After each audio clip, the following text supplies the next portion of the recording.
My Hyrox is in 2.5 weeks from now, and I have not prepared.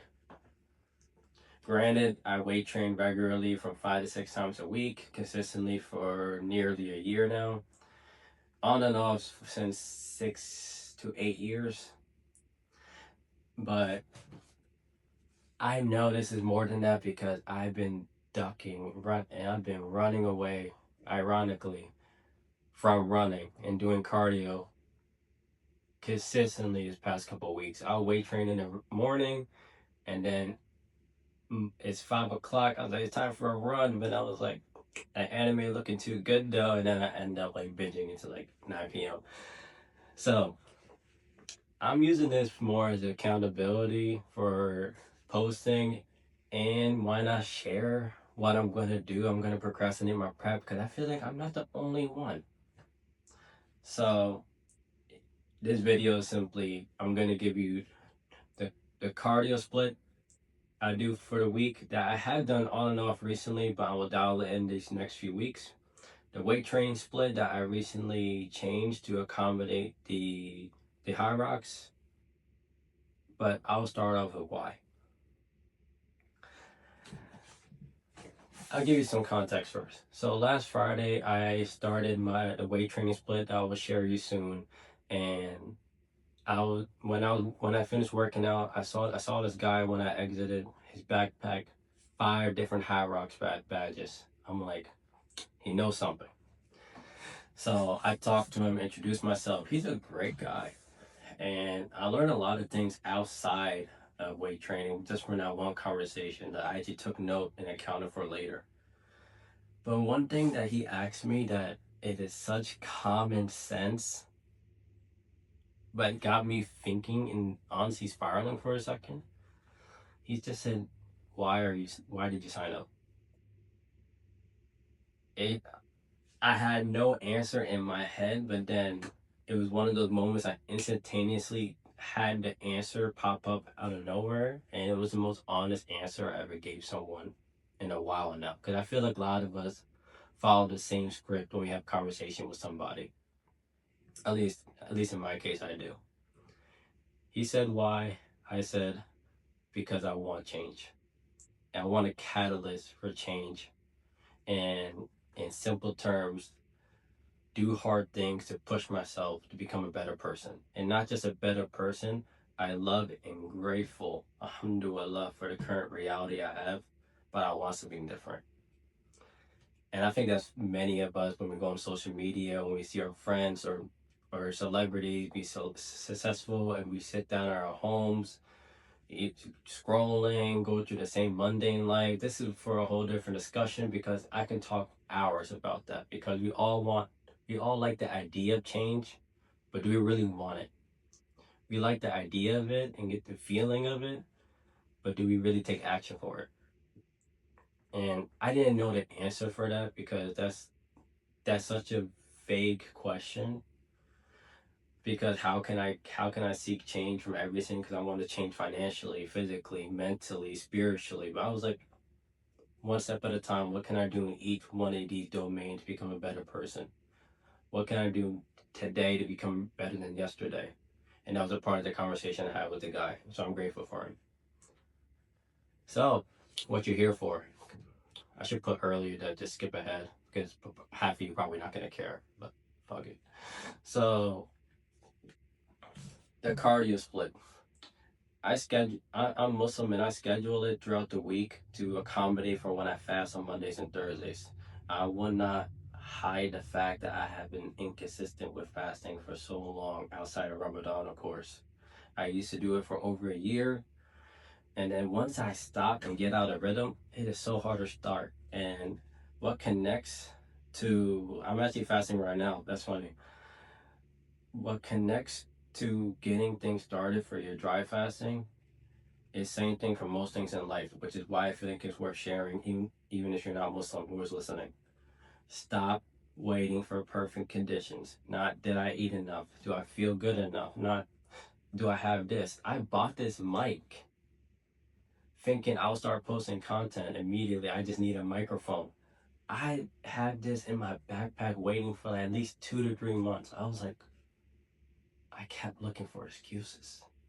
I keep delaying things, and that's just connecting to a lot of things. But back to the thing. The reason why I share that, Monday and Thursday for both my cardio and my weight training are my rest days. They used to be my training days, but then I realized it's not good for your hormones, and honestly, I just was too taxed. So I make them my mobility days. I do yoga, mobility, and if I'm in the gym, I will train the low hanging fruit. Particularly for most people who need to hear this, do your tibialis raises. Like, boom. Yeah, because it will help reduce your chance of shin splints, and they're oftentimes and not undertrained. I do some other stuff like forearms, but all you need to hear tibialis raises at some point.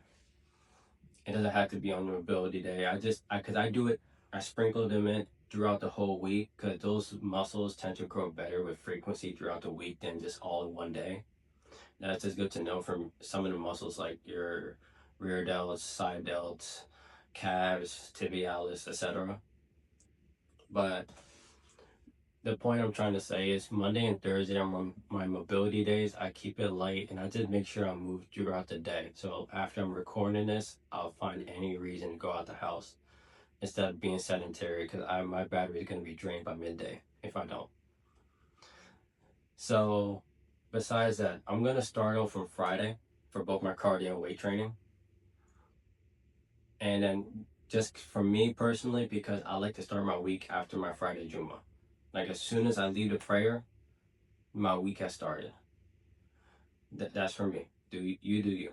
For context sake, for many of you who do not understand the Hyrox or only seen bits of it, there are 8 stations, and you'll be running a kilometer between each one. So my split between the cardio and weight training accommodates for each of the stations, so I at least be somewhat prepared. For my interval cardio on Friday, I'll be doing the ski urge and the row machine. I say 8 sets of 45 seconds hard and 15 seconds like slower pace. That'll be my interval cardio.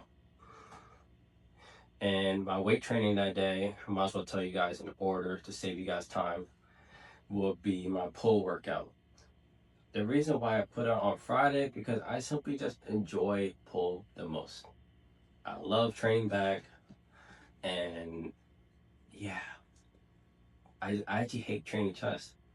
It's kind of crazy, but I put chest, well, push day on Saturday, and I'll only walk on the treadmill, or if I want to do the stairmaster, sure. I personally like the treadmill more on incline because I like to just vary the intervals, like how the pace, how fast or how much of the incline, and I can just read manga while I'm doing it. I don't know why. You could do it on the stairmaster too, but I'd be cheating too much. I'd be putting my arms over it, and I'm like this, and I'm like, maybe I'm making excuses. I like the incline treadmill more, and most times just do what you enjoy doing more. But yeah, I keep it light, 20 to 45 minutes, depending on my availability for the day. I do push workout that day. And on Sunday, this is my biggest flaw in my program. I'm not going to say this is perfect. What I'm showing you is not a perfect program. I want you to take bits of information and see what you could do for yourself. I want you to let you know. On Sunday, I'll train legs and I will do the long run. My long run, I aim for 10K, and I didn't even share this yet. I'll be doing the charity race, men's open on in DC on September 5. Wish me luck. And the reason why I share that, I am not there to win. I know my chances are very low. I'm not saying don't aim to win. I'm just saying my goal is to finish and not get injured. If I get hooked into the sport, maybe next time. Right now, let's complete it. Let me get my gym badge. You feel me? So yeah. So the reason why I share that is because when I run the 10K on Sunday, I'm going at a very slow pace. My goal is to just go at a pace where, yes, I'm relatively zone two, but I know I can just, I want to be able to pace myself on race day. Because I heard from another person who does it for a living, not just Hyrox, but Ironmans, all this stuff. He gave me a great advice. He said run a 10K twice a week, which I'm gonna try to incorporate. But the thing is, he was saying that they will try to hype you up with the biggest music, energy. They just want to hype you up, get you riled up before you start. He said scratch all of that. As soon as you go, just go at your own pace, and that's very meaningful because like we can get really caught up by the energy around us. He said, "Oh, I got to catch up," and then I'm burned out by what station two, station 3 or 4. Yeah, no. So I'll be doing that. I'll be doing legs, which I will incorporate sled push, sled pull, and lunges. I'll probably use a barbell or some kettlebells instead of a sandbag. Monday, rest, mobility, like I said.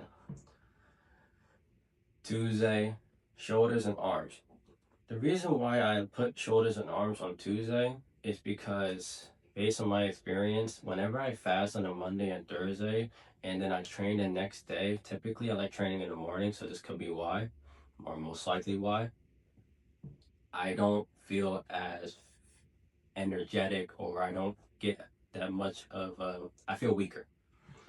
So it makes sense we're not as fueled. My battery isn't that charged. So the way I like to see it is simply put my muscles I'm less concerned about like getting a PR or doing very well on the weights on Tuesday and Friday. That's why I have push on Saturday. Outside of that, I don't enjoy it because I want to go hard on my bench. But yeah, Tuesday, shoulders and arms, nothing specific on that day. Here is the most important part. Oh, and Tuesday I'll do the same cardio as Friday, just incline treadmill. Wednesday, I've been so adamant against this because I've just never been a fan. I'll be doing a full body. I've done it once or twice already. And I want to mimic the feeling I'll get from the Hyrox stations. And during that workout, outside of like my push movement, my pull movement, obviously I'll add some leg movements. I will have I will include farmer's carries, med ball thrusters, which is the same thing as a wall ball station. I just don't want to throw the ball because I don't want to damage the wall. There's no specific station for it. And I'll be doing burpee broad jumps. So I will be doing those. It's kind of funny. I did it once or twice, and while I'm walking home, my legs are shaking. I felt like I was in a hyperbolic time chamber. I don't know why, but I'm just new to full body, and I've never been a fan of it. But having it once with my split, it's not too bad, and it allowed me to have my arm day in a week because that's not negotiable. And the cardio for that day, it really depends how much I recover on Sunday. Because what we tend to do is we make a split or program or copy it from YouTube, TikTok, Instagram, and I think we can just copy it, but we don't fuel that well because we not treat our body as athletes. I'm not saying everyone's an athlete, but we expect athlete physiques or athlete training or intensity while feeding yourself like you're a sick pet. I don't, I don't get it, but at the same time, I see myself fall into that track when I go through a busy day or I'm not hungry until 12 o'clock or stuff like that happen. I gotta remember to treat myself like an athlete and fuel myself properly. Granted, we're human. I say that because let's say I've done do the long run on Sunday with legs, my legs are out of commission. And let's say by Wednesday, I do feel good enough. I fuel properly because again, we don't fuel as much on Monday. So we gotta make sure we fuel properly on Tuesday. Obviously, make sure I eat good on Sunday. Wednesday, if I don't feel good enough, I shorten my distance to maybe like 3 miles or even a mile, whatever makes me show up. Because if I tell myself I can't do 3 miles, I'm not gonna go outside and do it. You just gotta lie to yourself. It's like, all right, just put your shoes on and put on a fit and take a picture outside. It sounds so egotistical. As soon as I do it, then I'm like, am I really gonna post this on IG without even running a step? That is so shameful. All right, 1 mile. are you really gonna only do 1 mile while all these people do 3 miles? 3 miles. I'm not saying both of you comparison trap, but this is just a way to put me outside. That's all I'm trying to say. And if I really feel good, I'll aim for another 10K. Most likely my legs will be out of commission and need to adapt because since I'm at 2.5 weeks from the Hyrox, this is the program I've been doing, by the way. I've just been inconsistent with especially the cardio. That's why I felt like I haven't been prepared at all. The weight training has been consistent. Doing the exercises have been consistent. Preparing for the Hyrox stations, majority of them is consistent. Not the running. So wish me luck. And I already shared you how I accommodated all 8 Hyrox stations in my weight training or cardio while I fast and follow the sunnah as much as possible, inshallah. And yeah, I don't have anything else. If you have any questions or if you like this video and want more insights on my specific exercises on how I build my arms or how I build my chest, back, whatever, how I'm currently leaning out while following the sunnah, how another one that's been one of my biggest struggles that I've been learning is how to build muscle and eat high protein while being strictly halal, which is really hard. And yeah, just follow this, follow, subscribe, do whatever you want to support. Comment. Yeah, I appreciate all your love. All right, see you.